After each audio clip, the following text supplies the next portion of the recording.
Okay, good morning, everybody. I just mentioned to my co-hosts that had to use my big room voice today, I guess. Hopefully, everybody can hear me okay. My name is Bill Lester. I'm with University of Florida IFAS Extension Service here in beautiful, chilly Hernando County.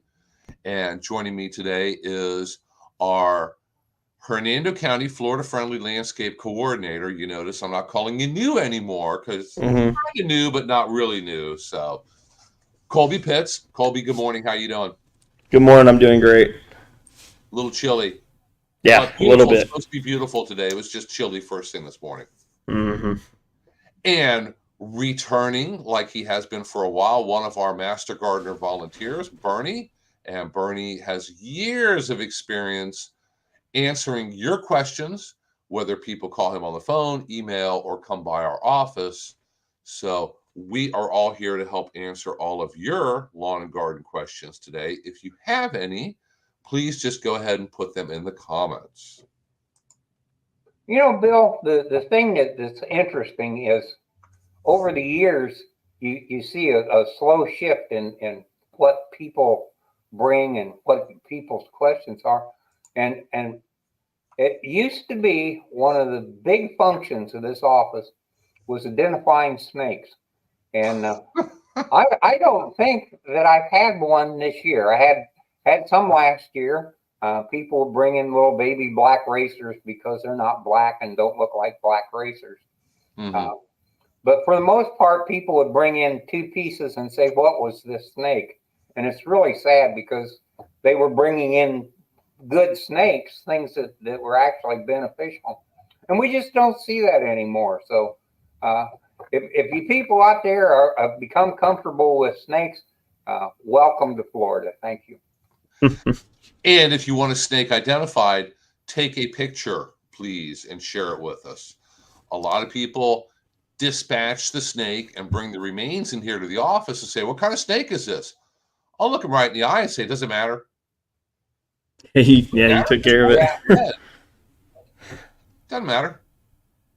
And I hope you like mice and rats over the long term because you eliminate all the snakes, and we overbuild, and there's fewer birds of prey, and people use rat poison. I hope you like mice and rats. yeah. It's really a shame. We have had some really pretty snakes in the area, and I'm not really a reptile fan at all. I would never have one as a pet, but uh, I do feel sorry for them. They've had the habitat for thousands of years, and we come along and we destroy the habitat so quick. On the other hand, I heard the cats making some sounds out in the kitchen one day. I went out, and two of my cats are staring down at a uh, coral snake right there in the kitchen. So Yeah. uh, I swept it up in a bucket, took it a couple of blocks away, and put it back in the woods. But that's the kind of thing that is a little scary.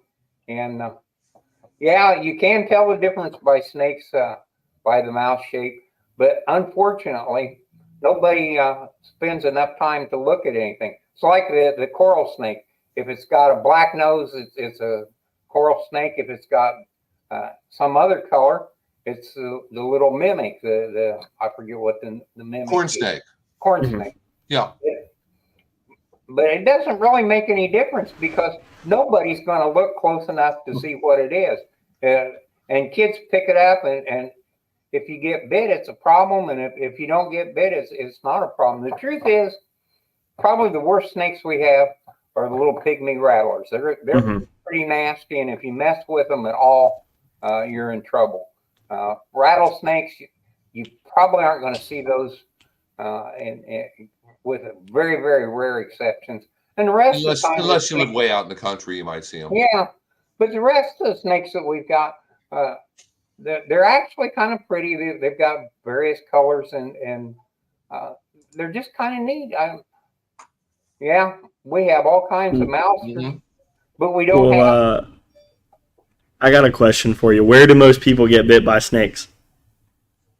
in the hand. In the hands, because they're messing with them. Just leave them alone. If 99.9% of the time, if you do not mess with that snake, it will not mess with you. You are a big scary monster to that snake. And if you go out of your way to mess with it, and that's how you get bit by a snake. I read this poem one time by Althea Davis. If I am killed simply for living, let death be kinder than man. That's the end of it. It's like these things are just doing what they were made to do, which is slither around and eat small animals and do their thing the same way that you're doing yours. Just leave them alone. I feel so strongly about people just killing snakes. It makes me really upset, actually. Just leave them be. I can pretty much assure you that all of us has a black snake somewhere on our property. If you have hedges or bushes or anything, there's one of them out there. If you see it, just leave it be. Just don't. It kills me when people just fixate and obsess on, there might be a snake in my yard. There might be some kind of animal living out. What is it? I have to know. Well, why? What are you going to do with it? Just leave it be if it's not bothering you. And wanting to know isn't even really a bad thing, but you can observe and look and do your research, but don't, if you go mess with it, it's never gonna do anything good. Like, that's yeah. And Buddy says that they have foxes, owls, hawks, and bobcats. I saw in the news this morning over in Volusia County in DeBary, they have a problem with bobcats, and people's pets are disappearing, which, if you have a pet dog or a cat, don't let them run loose. Problem solved. It's when you think that you have pet cats and you let them run wild and you put food outside. First of all, if you put food outside, Bernie, here in Spring Hill or Hernando County, if you put a big bowl of dog food or cat food outside, what's going to eat it? Oh, first thing's going to be raccoons. Yeah, you're going to have raccoons eating it. You're going to have other wild animals eating it. That's going to be a problem. Then you're feeding mice and rats and all the things that people flip out over. But don't let your pets run wild, and you won't have a problem with bobcats trying to eat them.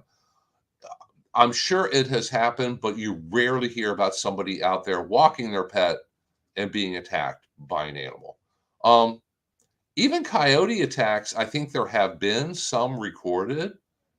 It comes out to be some really, like in the whole state of Florida, 1 per year, a very, very small number. So don't quote me on that. Yeah, well, those. I mean, if you ever seen a coyote, man, they're not that big. They're like that. Coyotes are absolutely terrified of you if they see you, unless there's a bunch of them. But yeah, you'll never see a coyote coming up to get you, unless it's like rabid or there's something really wrong with it. You won't even see a single one by itself in the daytime, unless it's like sickly. You do around Spring Hill every once in a while. I've been driving down the road at 1 o'clock in the afternoon. You see a coyote along the side of the road. It's like, what's that? Yeah, the coyotes over here look really not good, not healthy, from what I've seen. Really tall, really thin. It's like a really, really funny looking greyhound or a big dog. I think really like a lot of like habitat fragmentation. I bet those things are there's like a lot of like gene degradation because it's a small population and they end up being all weird looking. Because he says that the coyotes get the pets in Sumter County. That was like a real thing. Like, you don't have outside cats because if you do, it's going to get eaten by a coyote. You could live in the city of Bushnell, in the city of Webster, your outside cat will get eaten by a coyote. That's just how it goes. Keep your cats inside. Okay, cats are not outside animals. They live longer inside. But the coyote thing, we had coyotes in the neighborhood, and we'd hear them every night, but we haven't been hearing them this season. And then I have friends that are living in Spring Hill. I've got one of my amateur radio buddies that he's seeing the coyotes in the little wooded area. So apparently where they have all these little lakes that dried up over in Spring Hill has become prime coyote habitat, and they're moving in. They're happy there. Yeah.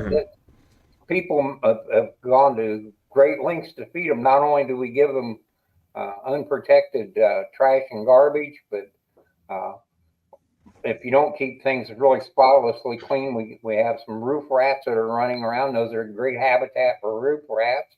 So the food's there, and the animals are pretty much free to do whatever they want. Raccoons are especially, and our old buddy armadillos. How many times do you see an armadillo on the road if you do any driving at all around outside the major city? So we had those over in our nursery area.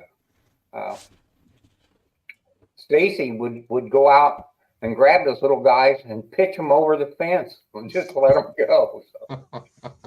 So, we don't recommend that because armadillos can carry diseases, and they can even carry the diseases on the outside of them. So please don't do that. One thing you have to realize is anytime you capture a wild animal and you have a right to capture it, you have no right to release it. There's nothing you can do with it. You have to terminate it. So think about that. If you're one of these people that you're a softie and you can't kill it, don't capture it. Yeah, because those an armadillo, that's fine, trap it, but you're going to have to dispatch it. You can't just turn it loose.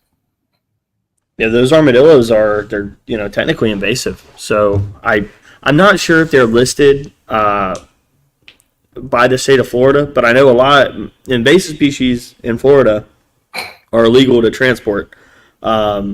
So that's I don't know I'm actually gonna look it up because I want to know if they're actually listed. But in that case, if you catch it, it's illegal. You have to take it out.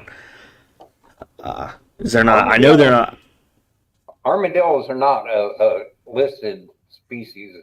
I mean, they're free reign. You have what's the term where you can just exterminate them at will, basically. I'm not sure, but that's how like hogs are. Is any time of the year if you see one, it's they're in the same category as the hogs. I'll get a hold of Hannah up at Chinseega Conservation Center. We'll have her back on as a guest next week, and we'll talk about what to do with different various animals, who's protected, who isn't, who belongs, who shouldn't be here.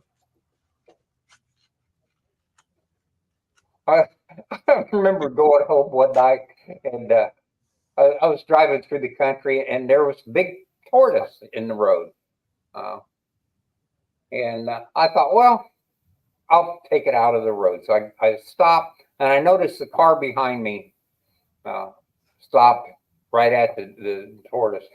So, okay, I'll just leave it. So I'm looking in the rearview mirror, and this gal jumps out, runs over, grabs it, runs over, throws it in the back of the car, and leaves. And I thought, that just became somebody's supper. Wasn't one of the gopher tortoise, but it was one of the big round. The soft shells. Oh, dude, people eat those soft shell turtles. If you got to be careful picking them up. They got sharp claws, and if you pick them up a little too far forward or a little too far back, they'll get you pretty bad. And they got a super long neck on them too. Yeah. Yeah, I know people who have had the unfortunate situation where they hit a deer, and then somebody will pull up right behind them. It's like, ma'am, are you doing anything with the deer? Can I have them? There goes the deer. So, don't eat roadkill deer. A lot of times you're gonna rupture the internal organs, and all that meat is really gross after that.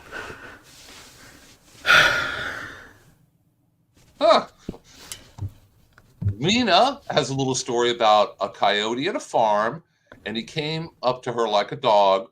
My surprise, he was adopted by the owner of the farm, and he kept him to protect his farm from another coyote. He has like 2 or 3 years. He acts like a puppy. Is it illegal to keep him? I don't know. Must be permitted. We'll ask Hannah that one next week, and that's a good question. You have to have a permit, I believe. Have a coyote as a pet. He gives permits on a lot of different things. Like, I know that if you find an abandoned baby deer, if you want to keep it and raise it even temporarily, there's permits involved and rules involved. Yeah, there's. I think that's all through FWC, and you will. It's kind of strange the lines they draw on what constitutes what you can keep as a pet and what you can't. Some things are pretty obvious. It's not keep. You can't just have a like a lion in your yard. There's like a lot you have that goes into that. But Yeah. Coyote or a deer even. I figure if you catch it, put it somewhere it can't get out. But no, you have to have. I think anything that FWC determines wildlife as a pet, you have to have it permitted. Yeah, a lot of those animals are no longer keepable by federal law too. So big cat law, I don't think you can keep big cats now. You can't even get a permit for it. Yeah, since that TV series, I think they've changed a lot of the rules about it. I know by state law they have like different classifications. So there's like a class 1. I think it goes maybe to 3 or 4, and at the top is like class 1s are like you cannot keep them. Period. I want to say that's your things like panthers and maybe I'm not even sure. But then it goes down to class 2. It's like it's really hard to get the permit, and then class 3 is like you could probably go to the DMV and be allowed to keep it. I don't know. Kind of like I wanted a marmoset at one point, and in order to keep a marmoset, you have to get a permit. In order to get the permit, you have to have a veterinarian that is authorized to take care of those animals sign that he will take care of it. Well, it turned out there were only 2 marmoset vets in the area. They were 70 miles away. I would have to take this thing to a vet 70 miles away constantly. And I ended up deciding against it. But they are giving animals a lot more protection in the past few years. It just got so ridiculous. Corey points out that when he was a kid, a girl in his class had like 4 Florida Panthers. I would really, really hope that it's just a situation where the rules were very different back then. And hopefully that's not the situation now. Well, like, because it's really sad with a lot of those. You see, they'll have like those rescue big cats that end up at the rehabilitation centers. Those can never go back to the wild. They will just not survive because they're so used to being taken care of, and they have a lot of their natural hunting instincts and stuff have kind of faded away because they haven't been exposed to their natural habitat, and they end up, well, it's like, well, you'll have to leave it in captivity or else it won't survive. It's really sad. So everybody needs to come back next Thursday at 10 a.m. and hopefully we'll have Hannah. I'll get somebody from FWC on here to answer the animal questions. At least once a year, we go through all the animal questions. Because I'm not the expert. If you want to have a snake identified, if it's a adult black snake, send me a picture and I can ID that. If they're black and they have a white stomach. But anything other than that, I'm not your person for snake IDs. It's not really part of my job. I've gotten pretty good at snake ID. Oh. Just out of curiosity, I think snakes are cool. So I felt so bad. I had when I was at Swiftmud, we were out at a property in Halpata, which is over in Citrus County, and I had a dude walk up to me, and he had 2 halves of a coach whip, which those are threatened. And I was like, man, no. Don't. You're not even at home. You're out on public lands, and you're cutting the snake in half. Ugh. It's like, what did you even do that with? Snake is bent on killing them and biting them and destroying them and sneaking in their house in the middle of the night. Just leave them alone. But if you have any snake ID questions, here's Colby's email. Like I said, don't send them to me because I'm just really not the snake expert. Cindy, good morning from Pinellas County. It should be beautiful there. I know it is Is it still sunny outside? I got the curtains. Oh, wow. Yeah, not a cloud in the sky. Chilly this morning. My computer says it's 61 at this point. It was like 48 first thing It this was morning. 47 when I left the house. Kind It of was chilly. wasn't ready for it. I walked outside. I was like, ooh, locked up for a second before I got in the 61 is car. perfect. Pinellas is probably a little bit warmer than that, so it's even more perfect there. I think 54 degrees. That's where I like it. You walk outside, 54 is like you're in pants and a short sleeve t-shirt and you're comfortable. And that's where I'm comfortable anyway. Mid 60s, sunny and a light breeze for working outside is pretty much perfect. Yeah. Mid 60s is where you can wear shorts. I think that's where that's at. Yeah. So you can wear shorts, but you're not sweating outside, and you can go all day, and it's beautiful. So now we have the weather covered. If anybody has any questions, please feel free to go ahead and put them in the chat. And, nobody cares what it's like in Pennsylvania. I saw pictures. Yeah, Josh showed me the snow. Friendly landscape coordinator Lily Browning from Pennsylvania, and it snowed there. So the nice part about it is it's time to plant the one flower I can identify, and I wait for this season of the year. Every year, this is the time of my favorites, snapdragons. So if you're thinking about what are you going to have for a little colorless fall, think about snapdragons. You can do pansies and some few others, but that's the one that really is impressive to me. A lot of colors, just plant a big bed, all the same color, really looks sharp. During this time of year, pansies, petunias, and snapdragons. They don't mind they love the cooler weather. If it gets really cold one night, might knock them back a little bit, lose a few leaves, but they're going to pop right back up and do just fine. It's a great way to add color in the landscape during the winter. And if you ever notice resorts and large neighborhoods with the homeowner association and the great big front entrance, they're all switching out their annuals to those. So perfect time of year for those.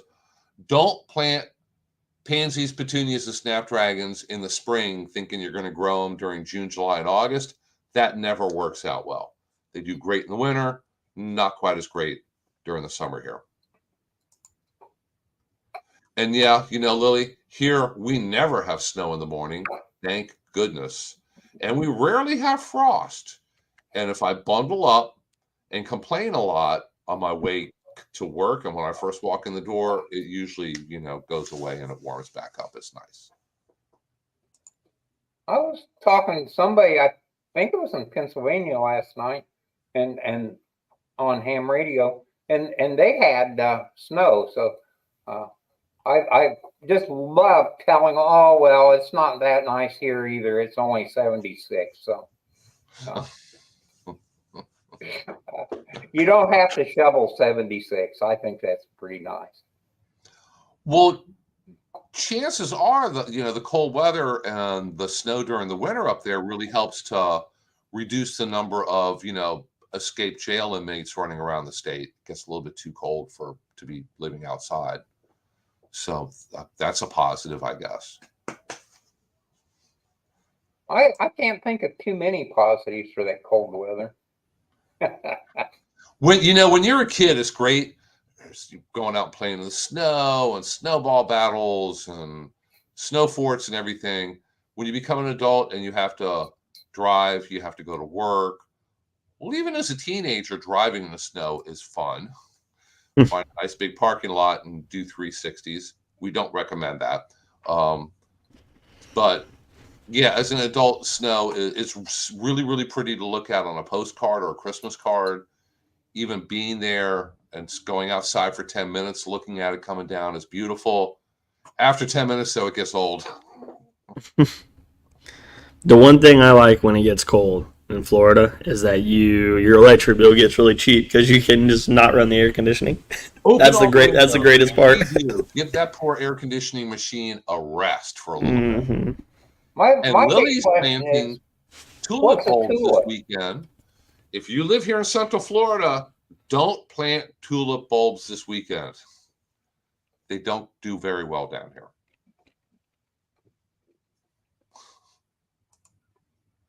Okay, now we have these side chats here on our serious weekly virtual plant clinic with Dr. Bill. So if anybody has any lawn and garden questions, please feel free to ask. If you're watching the recorded version of this, because this is broadcast live on Facebook and a Facebook group and also on YouTube, and is saved. And I know from past survey results, vast majority of people watch this sometimes live, sometimes recorded, sometimes both. So both get viewed. So if you're watching the recording, you can ask a question in the comments, and I try to go back and check and answer those questions. But if you have a serious question, something that really has to be answered, please feel free to shoot me an email. And there's my email. And if you need a snake identified or other really difficult questions, there's Colby's email. And if you ever want to get a hold of Bernie, here's the phone number for our office. You can call. Bernie's here on Thursdays. He's usually here bright and early in the morning, leaves before 5, but he's here till after lunch at least. So you can come by and meet Bernie live and in person whenever you'd like, and ask him your plant and lawn and garden questions directly. And that's how all the different ways that we can help answer your questions. Now, lots of other ways that we can give you information. If you like watching and learning from YouTube videos, if you go to YouTube and you go to the little search box up at the very top and type in Hernando County Government, you can find the Hernando County Government's YouTube channel. If you go to it, it's broken up into playlists, and there's one for Florida-friendly landscaping with a lot of recorded classes on there, the vast majority of which were created and are recorded classes from Lily Browning. Colby, how many are you up to now? I think 3. I had a technical difficulty last week, and I wasn't happy with the quality, so I don't know if that one's going to get put up or not. So Colby's got 3 classes on there. Lily's got over 100. So Colby will catch up eventually. So there's a lot of different classes on there for you to learn on a lot of different topics. Gardening in the shade, in the summer, in the winter, cold protect, all kinds of different topics. So go and check that out. And there's a playlist for extension with a lot of my previous classes that were recorded on there also. Learn how to grow everything from calabaza to sweet potatoes to planting a vegetable garden during the winter for cool season crops. It's all on there. You know, while we're talking about the great things the extension does, people don't necessarily know that we do a lot of other things also. Right now, in the building, there is a program going on for women to learn to fish, and that's being handled by our aquaponics agent, Brittany. I guess that's not her correct Sea Grant agent, Brittany. You're correct. And we have a 4-H agent. So if you have children that and you're in the country, you'd like to do a little programming with some animals, or put them in touch with other people that are interested in rural things, we have a great 4-H program at all the extensions. Our particular office, we have a gentleman, Scott, that provides financial information. So if you're having a little trouble getting a loan, buying a house, and you need to know the mechanics of it, you're a young person and you're just getting started, or you're an old person that, like me, that you're not sure about things anymore, there's just a wealth of information. These offices are called extension offices because they're an extension of the university that they go with. The federal government back in the 1860s, created the land grant colleges, and within 10 years there were extension offices, and these extensions they're in every state. There's land grant colleges in every state, so there's people in your local community that will connect you with all the information of the land grant college. So if you have a problem that something that of any nature that the university looks into, this is your doorway into the university. This is where you start. So you come here, and if we can't do it, we contact people and get the information. And if we can't contact people and get the information, we can put you in touch with the people that you need to go see. And pretty much it's a complete lifestyle center for the community. So don't forget us as an education spot for just about any kind of problem that you've got. Don't call the plant people and tell us about your fight with the neighbors on something particular. But if you have building questions, that you can get information from the university. We don't necessarily handle building questions, but we can point you in a direction, maybe an office locally that handles that particular question. We get a lot of people that call and don't ask questions that are necessarily what you would consider extension questions, but we do our best to take care of you. So always think of the extension, and is this a place that I can get the advice I need? Maybe, maybe not, but give us a try if you think it will help. We'll be glad to at least pass you on to somebody else if necessary. So, yeah, and a lot of times we have to do that. I've gotten phone calls about building permits. We do not handle building permits, but I'm able to look up the phone number and give you the phone number for the department that does handle that. And like I said, every once in a while, our phone lines will get crossed with somebody else's, and we start getting other people's phone calls. So that just makes life a little bit more confusing here. That hasn't happened for a while. Thank goodness. Now watch is going to happen today. But yeah, whatever kind of questions you have, there's our office phone number. And who you would normally reach is going to be Teresa. And Teresa is very helpful, very patient, very nice. And she will do everything she can to help. If we can't help you, to point you in the right direction where you can get help here in Hernando County. Now, if you call from Miami or from Jacksonville and you're wanting a building permit question, we could probably still help you out, but that's a little outside of what we directly handle here. I had a woman from Colorado call with planting questions. She was growing things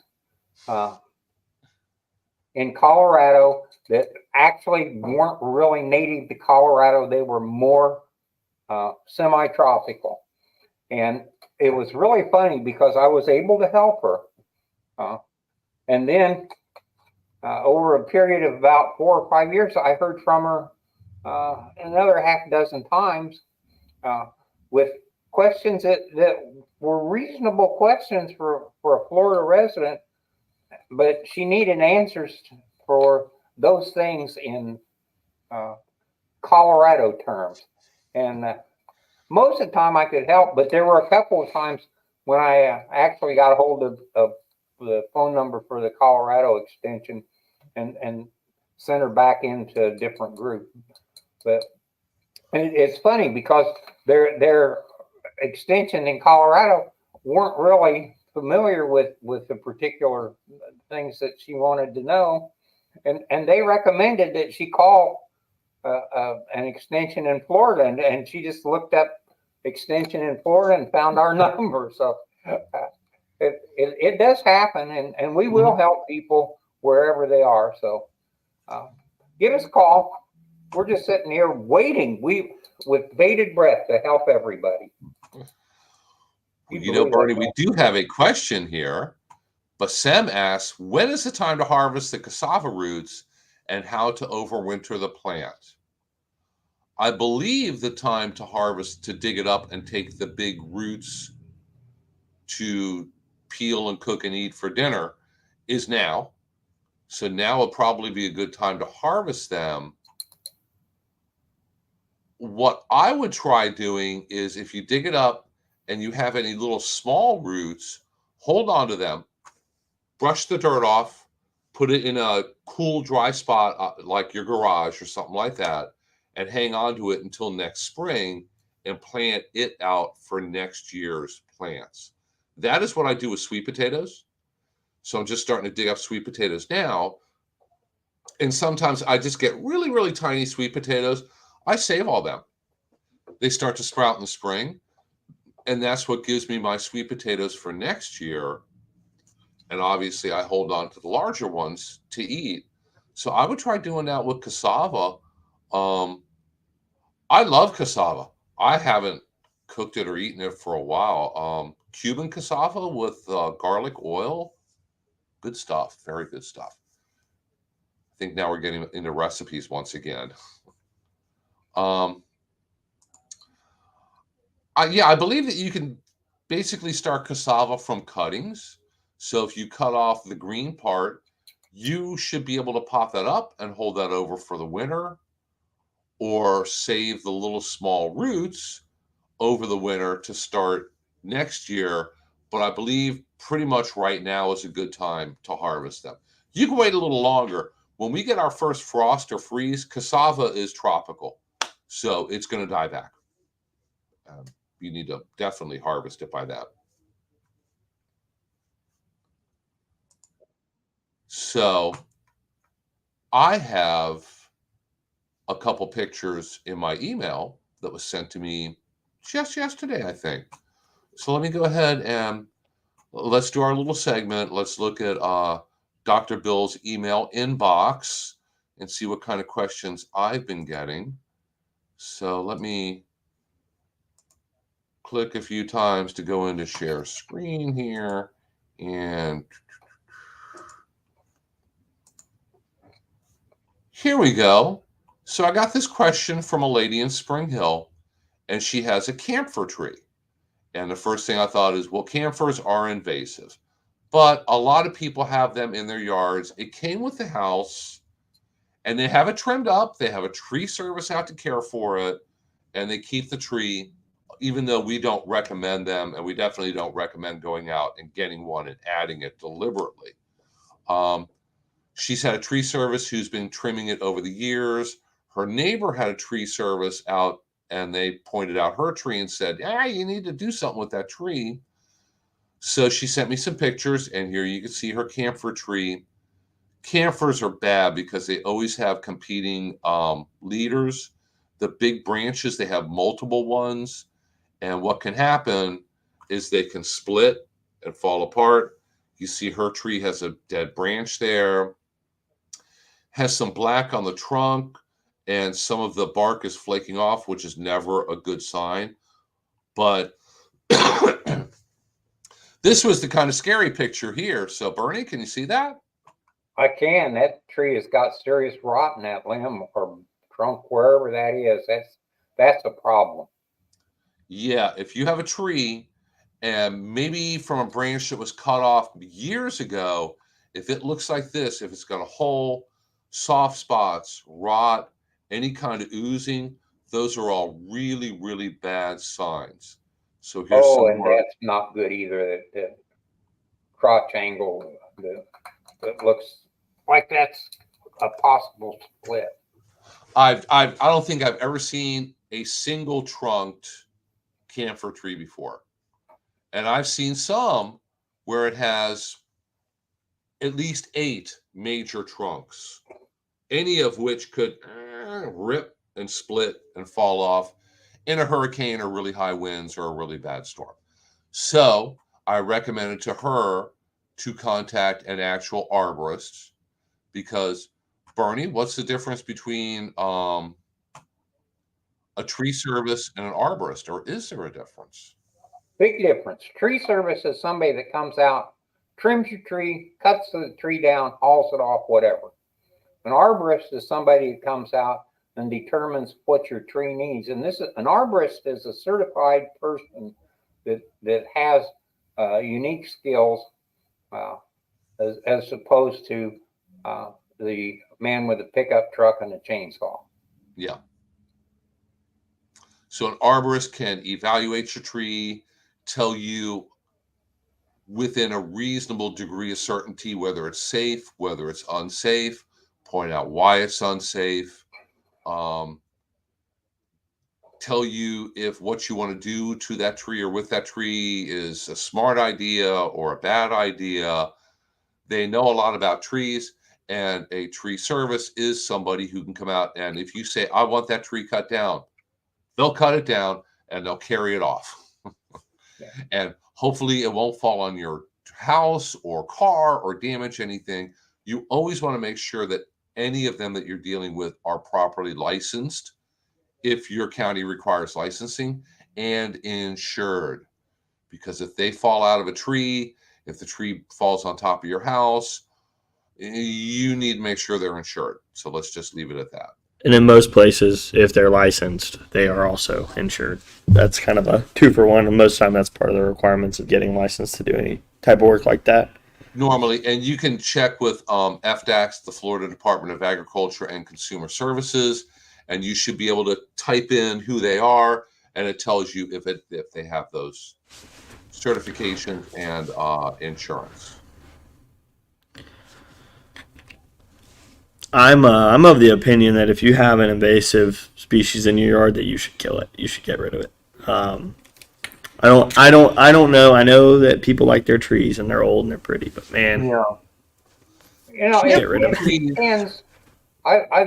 There are a lot of situations where an invasive species, if it's a specimen, you're mowing around it. You pretty well are keeping the thing under reasonable control. Mm-hmm. Now, if you have one where the birds are planting it in everybody's yard in the neighborhood, I agree with you. But there are some trees, golden rain tree is not a particularly great tree, except if it's in a lawn and you're keeping it mowed.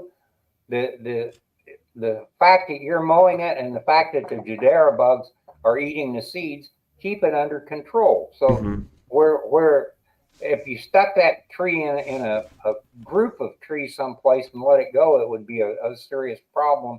And as a specimen, it really isn't. So it just depends. There's a Chinese tallow tree down at the Lowry Park Zoo.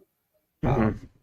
There isn't any ground for a tree to grow within mm-hmm.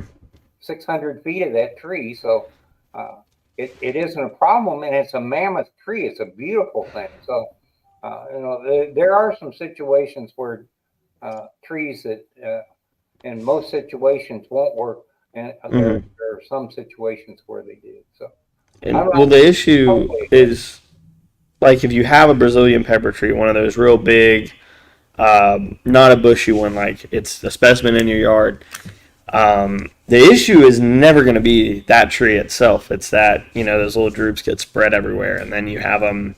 And most of the time, if they end up in someone's lawn planted, they mow over them and it ends up being not a big deal. But the second that one of those gets in a hedge line or in some area that's not a lawn, somewhere that's not being actively mowed and managed all the time, it's terrible. And to me, it's like, man, just get rid of it. It's the chance for it to cause trouble is enough for me anyway to be like, no shot. I want it gone. Yeah, and camphors do have a lot of drawbacks. Yeah, they have those little. A lot of them all over Spring Hill. They're twiggy. They drop a lot of junk, so you're going to have to be raking underneath the tree and picking up a lot of twigs and stuff. They do flower, although I've never really noticed the flower. It's so, not really outstanding kind of flower, very, very small, but it does get black berries. And the berries, I've heard complaints about them falling on cars, sidewalks, driveways. The trees always have those competing leaders, which is always a dangerous situation. Something most people don't think of, But any of them, if you have a main trunk and another branch coming off, if it's at the right angle and they get big enough and heavy enough, it could split, boom, and fall down very easily. And they do make fine shade trees. There are a lot of larger, older ones in Spring Hill. A lot of people, if it's a front yard tree, do keep them maintained. So I know tree services make money off of them. Guess that's good for the economy, but they tend to be not the best choice for a large shade tree in your yard long term, I think. There's some trees that are all right that I consider terrible. Sycamore tree, and that's the one with the big leaves that drops them all at the same time early, and it's always a mess. They are the first to drop their leaves, and they are by far the very last to get leaves back in the spring. So you always think they're dead every winter. Yeah. So, yeah. So hey guys, any other questions? Go ahead and put them in the chat. And looks like we're kind of getting close to that time. We have a quiet audience today. Mm-hmm. So if anybody watching go ahead. If anybody watching has any ideas, or if you have specific questions on something that we don't normally cover, something a little bit outside of what we all, are knowledgeable in, maybe things to do more with water resources, different bodies of water, retention ponds. What are some things that we don't normally talk about? Go ahead and put that in the chat or send me the suggestion. We invite different University of Florida and also local and county government experts to come and join us on a regular basis. Like I said, we try to cover wildlife at least once a year because I'm not the person to ask about that. And we try to cover invasives a couple times a year and other different specific. So if there's something that I just haven't thought of or we're kind of missing the ball on, please go ahead and point it out to us. And we'll consider your questions and we'll go ahead and try to get an expert on. I know that Buddy asked once again for an update on vanilla orchids, and Buddy, I'll go ahead and work on that. Definitely, for the coming year, we do have another researcher who's working more on specific varieties of vanilla, because that's kind of why there aren't a lot of specific named varieties of vanilla, but they're trying to find the genetics behind them and figure out which ones grow best here and which ones don't. Some suggestions, I'm sorry guys, we're just going to reject them just out of hat here, like Pennsylvania yards. I don't think that's going to be a real barn burner there. I think that everybody's going to kind of click off because nobody really wants to learn about Pennsylvania yards, and we really have nobody to teach on it. Bernie, you're from Indiana. It's kind of up there, isn't it? Well, it's about the same kind of weather as Pennsylvania. We didn't have the trees there that we have here. We had things that pin oak was one of my favorites, and there is a pin oak in the county. I was surprised. I don't know how it survived.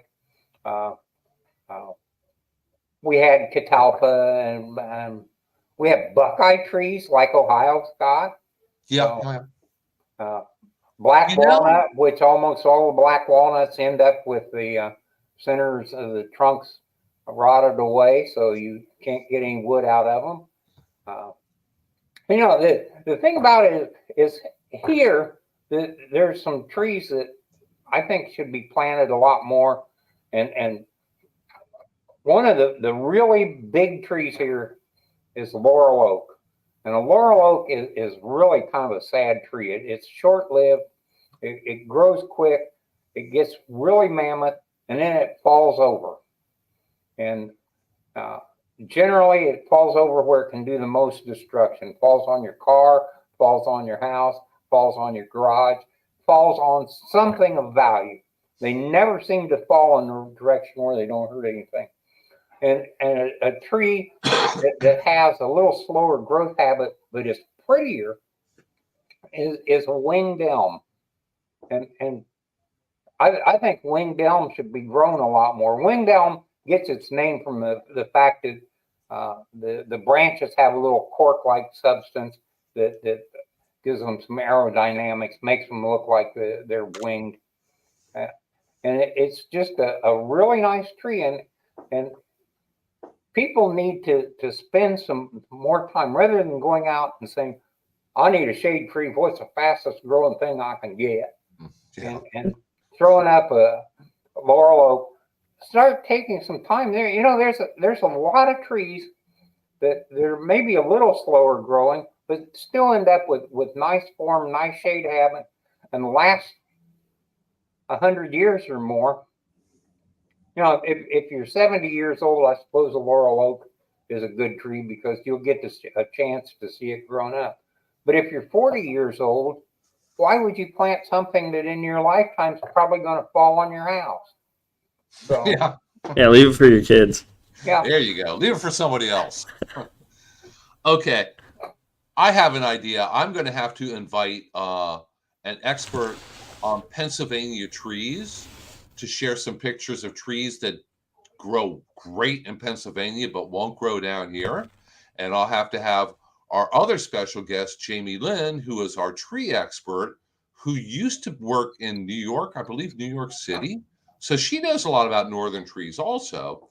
And we'll have a discussion about what trees grow great up north, but ain't going to grow here.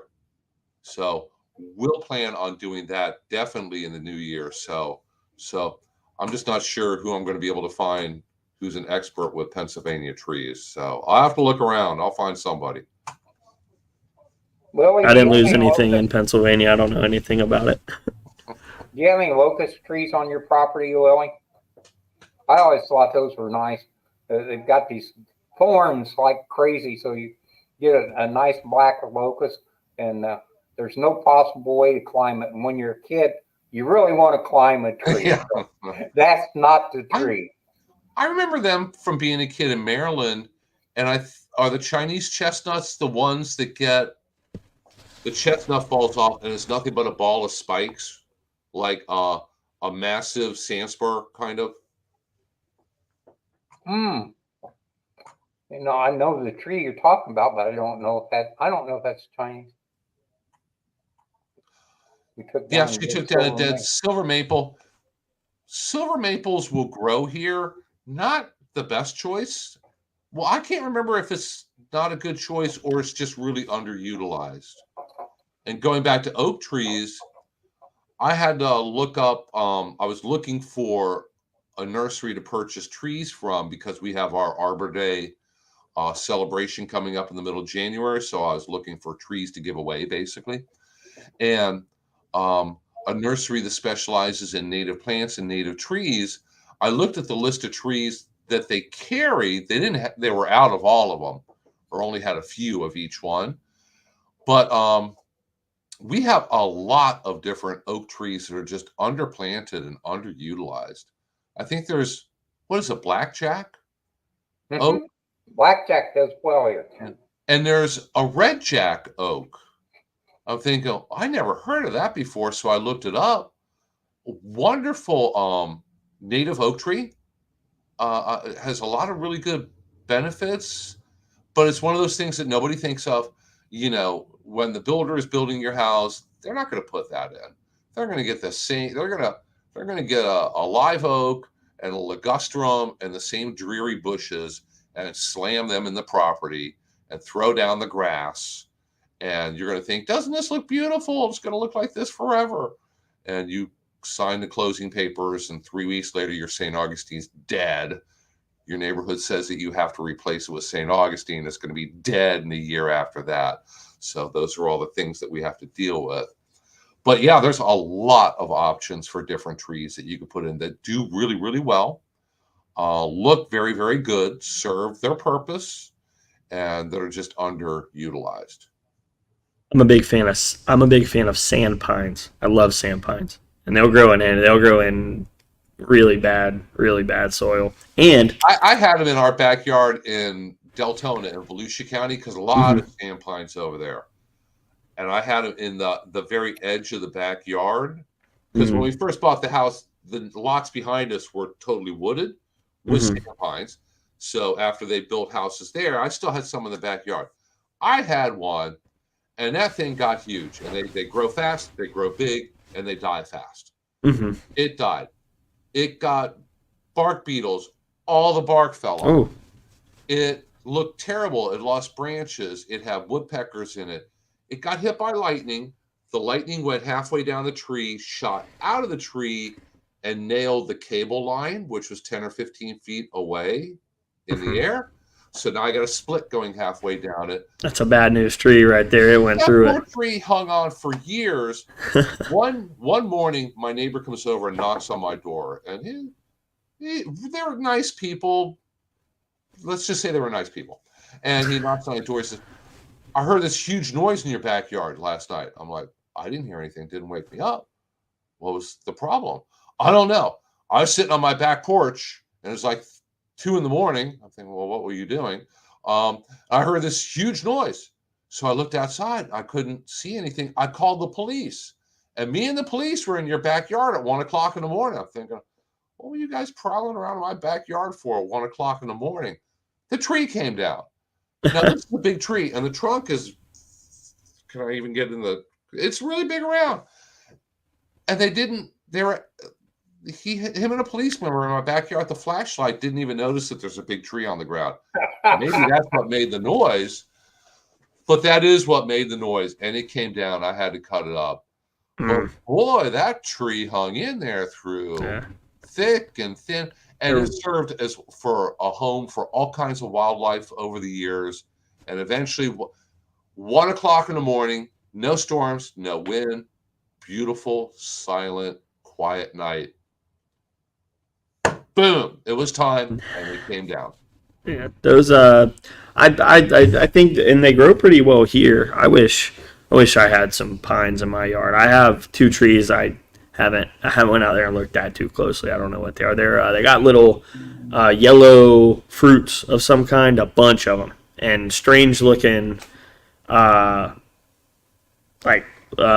leaves with you probably got, I don't know, 20 leaflets on it running opposite, and it's an odd number. There's one at the end, and I just haven't taken the time to figure out what it is. You can sign up for DDIS. Yeah, that's what I was thinking. I use it for plant ID all the time because for plant ID, you're going to send it to the herbarium. And the gentleman who runs that and has run it for many, many years is Mark Frank.